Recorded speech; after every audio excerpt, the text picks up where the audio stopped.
Kurumzari.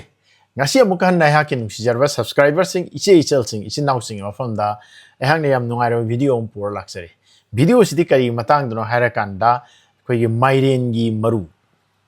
Mairen gi maru si phai se mayam dum khangna birangmani khalli ado masi matang de yamna kupdang ta haibira u haidana mayam na ngon da haibirak padige ehang ne thigat charubadagi masi puthok charakpani.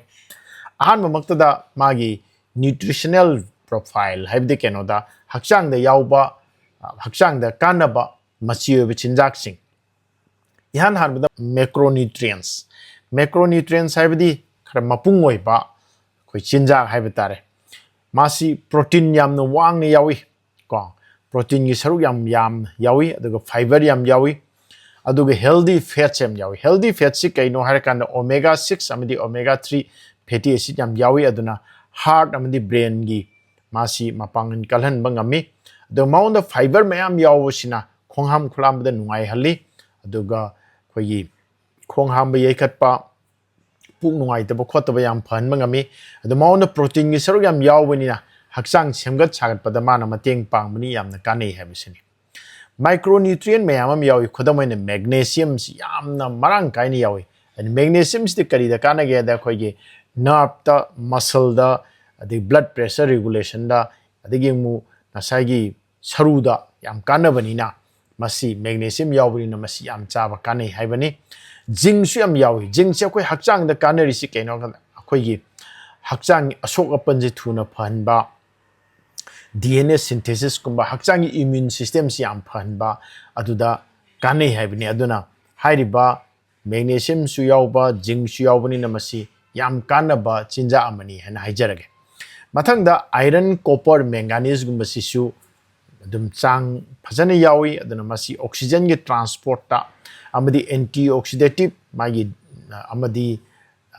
magun sing amadi saru si phanbada yamna kanei haibasini mathangda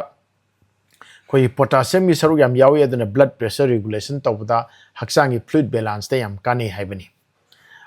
ahum subada vitamin amadi antioxidant kari yawge hairagadi vitamin E gi saruk yam yawi vitamin A yawi beta carotene yawi aduna hakchangi meat amadi unsa phanbada kanei haibasini aduga tryptophan haidana amino acid khoigi precursor am yawi masi serotonin sungbagi aduna hakchang da relaxation piba tumba phanba khare hana tumba da nuai hanba pi aduna masi koi mairen maru je chaw matam da tryptophan yam yawi serotonin chungna ba hakchang da su relaxation piba hakchang yin nungai hanba tumning hanba pi mari subada caloric amde fat content si kayam leige hada masi caloric yam de aduga healthy fats yam yawi ma da afaba koi hakchang gi fat yam yawi masi chab da kani adu kar maina di masi semga da ge haidi masi magi lokthuk pirakanda magi maru se koi khajik tang sahanba yam kanna ngowdana khotana tawidaba low flame da tawhan birakanda di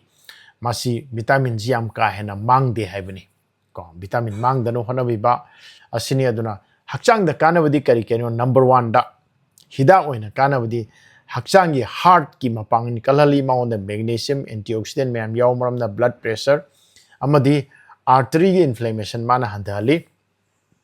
mathangda fiber content yam yawbusina hakchangda blood cholesterol handali haibisini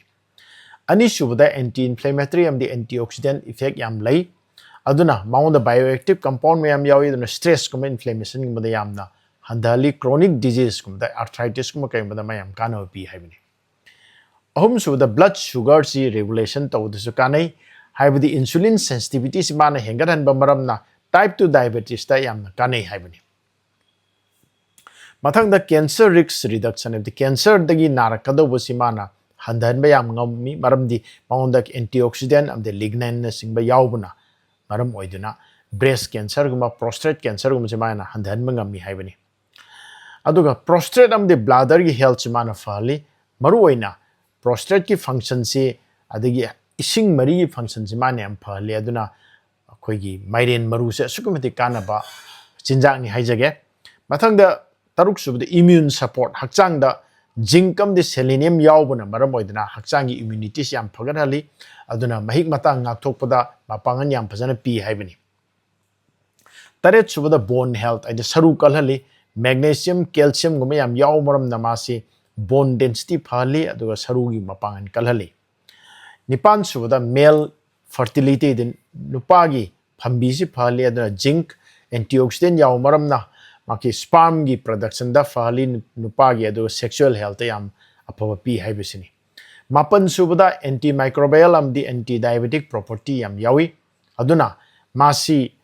antiviral the anti helmintic di akogi anti parasite di tin gumba phanba virus gumba ngakthokpa ngamba amadi magi tongan ba mapangan yam lei haibisini tara subada skin protection di vitamin E gumba carotenoid gumba vitamin A go precursor yaw maramna unsa si yam phale haibisini loisan jarakpada